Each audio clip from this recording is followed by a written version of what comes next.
Përshëndetje, sot do të tregoj recetën e plotë se si e përgatisin e recetën e qershisë në fermë. Si fillim kemi marrë qershitë e freskëta nga pema. Siç duken janë shumë të mira. Më pas I kemi pastruar nga bishtat.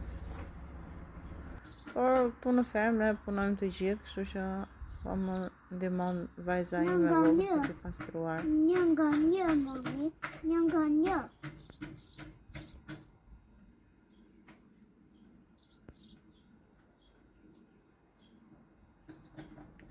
Pasi kemi pastruar të gjitha qershitë nga bishtat, I lajmë në ujë të bollshëm për të pastruar çdo papastërti të mundshme. Mbasi kemi larë, vazhdojmë procesin e pastrimit dhe ne pastrojmë me një pipë të fortë, duke I hequr të gjitha farat. Është një proces shumë I gjatë, por në fund rezultatit ja vlen. Mbasi kemi pastruar, I hedhim në tenxhere.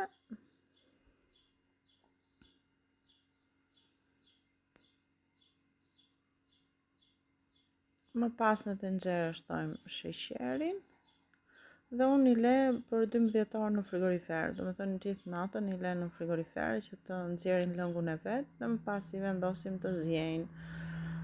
Më tej vazhdojmë me t'i heqim shkumën që nxjerrin dhe gjatë gjithë kohës anët I bëjmë me këtë gjysmën e fetës së limonit për të mos u sheqerosur. Dhe vazhdojmë përsëri me heqjen e shkumës.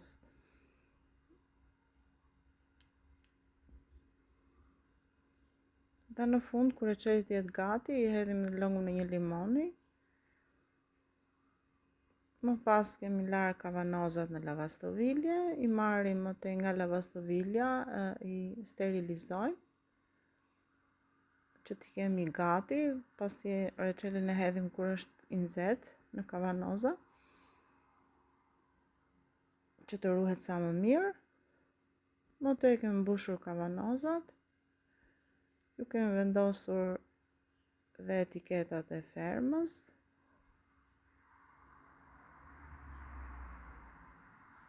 I kthejmë përmbys në mënyrë që të vullosen sa më mirë dhe ja ku I kemi gati dhe I kemi shoqëruar me petulla.